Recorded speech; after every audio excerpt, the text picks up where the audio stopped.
Today, a U.S. Navy destroyer in the Red Sea shot down 3 cruise missiles and several drones launched from Yemen by pro-Iranian rebels. Hamas went out and murdered over 1,300 civilian Israelis. They didn't attack military targets.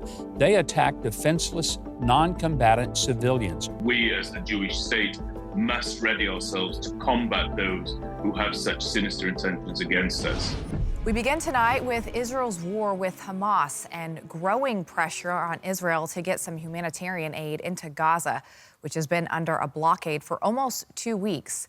More than 1 million Palestinians are believed to have been displaced by Israel's fierce bombardment of Gaza City.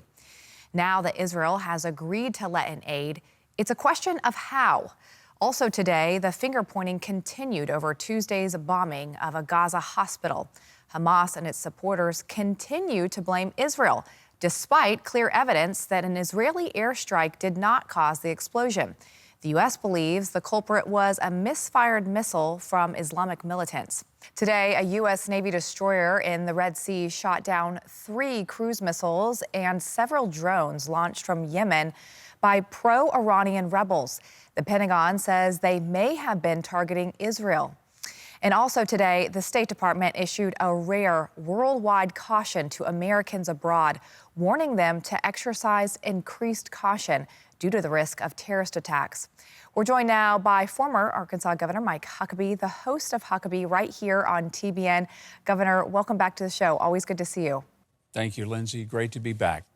All right, so it seems like the U.S. media has some explaining to do right now with regards to their coverage of the hospital explosion. Many of them were suggesting and reporting that Israel was responsible for this explosion. Then they scrambled and changed their headlines after the IDF came out with more information. But I will say this original report actually came from Hamas. Knowing that they use propaganda, how concerning is it that the U.S. media ran with this story for hours? It's an absolute disgrace, and it shows why the American people don't trust the American media.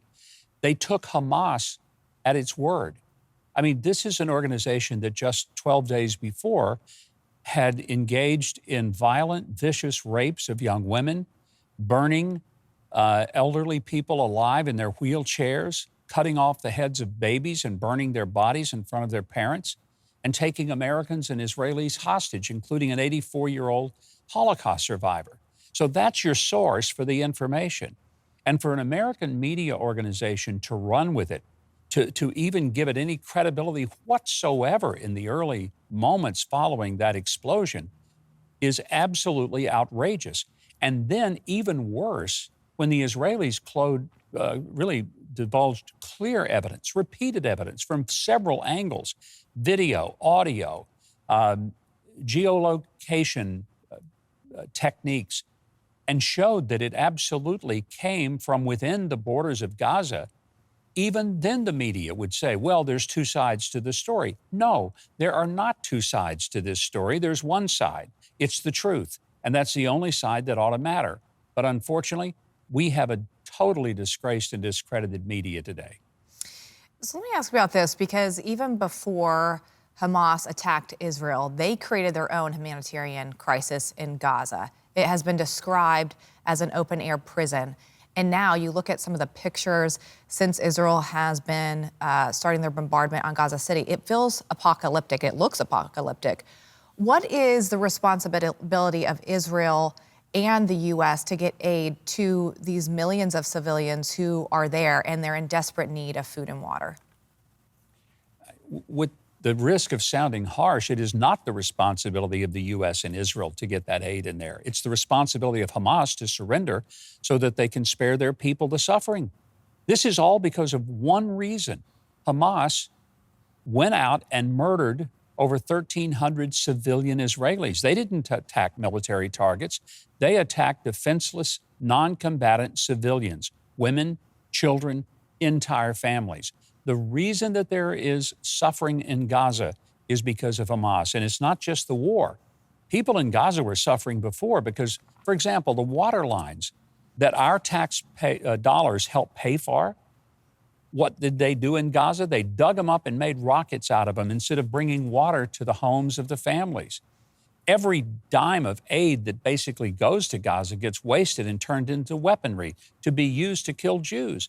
So when I hear people tell me that, well, boy, you know, the Israelis need to be kinder and nicer, here's my question. Why is it that the border crossing wasn't blocked by Israel? It was blocked by Egypt. Egypt doesn't want any of those refugees going into their country. Neither does Jordan, neither does Syria. None of those countries do. Why don't they accept some of the responsibility? And the reason is because they know what most Americans need to know, and that is Hamas is a terrorist organization, and all they're in for is to murder people, particularly Jews, but anyone who gets in their way. And tensions remained high today on Israel's northern border with Lebanon, where Israeli soldiers continued to clash with fighters from Hezbollah, a terrorist group that, like Hamas, is funded by Iran. With Israel preparing for a ground invasion of Gaza in its south, concerns are growing that the firefights with Hezbollah could lead to a devastating two-front war. We're joined now from Israel by former Israeli Defense Force combat veteran Benjamin Anthony, who's the co-founder and the CEO of the Miriam Institute. Benjamin, welcome back to the show. It's good to see you this evening. Thank you for having me. So Hezbollah has more resources and is better trained than Hamas, as you are well aware. If they launch a full-fledged assault on Israel's northern border, what would that mean? Well, Lindsay, what I'd actually like to see the Israel defense establishment do now at this stage is not preempt, but make a first strike against Hezbollah's aerial capabilities. Because, as you described, they have more better trained ground forces. It's a terrorist organization, but their forces are better trained than that which is exhibited among Hamas. They also have between 150 to 200,000 rockets that could blanket the state of Israel.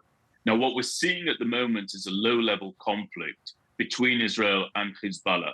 And therefore, a preemptive strike would be an inaccurate description were Israel to launch. But I do think a severe, debilitating first strike against the missiles and the rocket arsenals that Hezbollah has is something that is well within the interests of the Israel Defense Forces at this stage.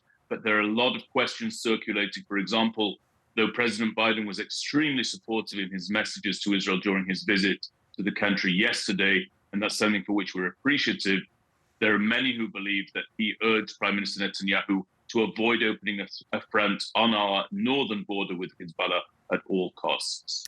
So Iran is threatening to get involved, saying it cannot remain a spectator in this war.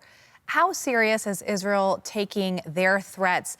And if Israel does start getting stronger in the north, could that trigger something for Iran to get involved? Well, I think Iran is far from a spectator as things are to this point, as you've said so accurately. Iran backs the terror organization that is Hamas. Iran backs Hezbollah inside southern Lebanon. It is an active member and participant in everything that has gone on prior to October the 7th, the massacre that we all bore witness to here inside Israel at the hands of Hamas, and certainly since. I think in terms of whether or not Israel listens to Iran, yes. Prime Minister Netanyahu has always urged the importance of listening to the words of our enemies, as unpleasant and as murderous as those words might be. We must take them at face value, and we as the Jewish state must ready ourselves to combat those who have such sinister intentions against us.